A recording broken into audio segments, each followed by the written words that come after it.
تھے یا کھنبلی ہوتے کے بلکہ میڈیا سے حساس نفری یتھن ہین ونو یمن پاگل مگر یوتان اشتے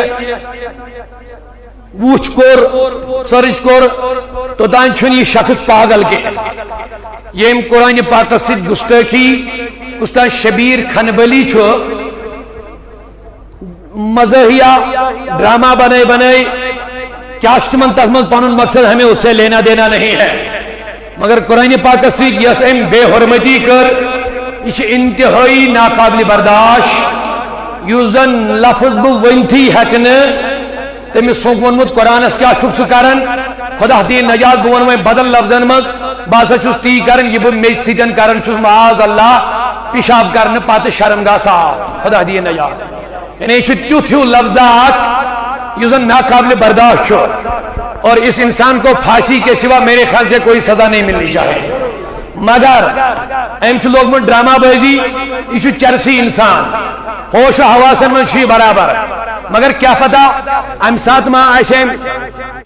ام چھ دماغ کس پر ام چھ لوگ من یتنا ونن سو باور چھنی کنے من اصل پٹھن اس ذہنس من تے گھر تی چلاون پرت کان چیز البت میں بھی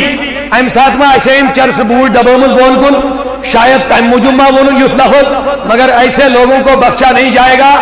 ایک یہ انسان جس نے یہ غلطی کی ہے اور دوسرا وہ انسان جس نے اس کو ویڈیو بنا کے یہ سوال کر کے پھر اس ویڈیو کو اپلوڈ کر کے وائرس کیا ہے اور لوگوں کے جذبات کو مجروح کر لیا ہم اس کی پرزور الفاظ میں مذمت کرتے ہیں اور افسوس کرتے ہیں یمن ماجیت پرست لوکن یم قرآن اس کھلونا بناون چھے پنیو ذاتی مفادہ خاطرہ اور شبیر کھنبلی جو ایک چرسی اور بنگی آدمی ہے ان سے کنی اسلام اس مطلق سوال کرن یا یوہیوت دکھے اگر آپ دیکھو گے آج چھے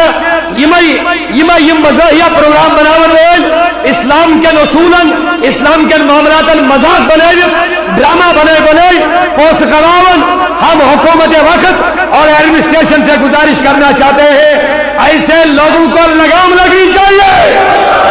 اگر تو ویسن چھو یم سانس قرآن اسلام مزاق بنائیت ڈرامہ بنائن پت کمائن روپیے پر تو چھو ساری مذمت کرن تلاش کرو کھڑا ساری لہذا ایڈمنسٹریشن سے ساری گزارش جو بھی اس قسم کی حرکت کرے گا اس کو سلاخوں کے پیچھے لگاؤ اور اس کو کڑی سے کڑی سزا ملنی چاہے اور آئندہ ایسی حرکتوں پہ روک لگنی چاہے اگر ایسے حرکتیں ہوتی رہی پھر یہ عوام خود بخود ان لوگوں کے ساتھ نپٹنے کے لیے تیار ہے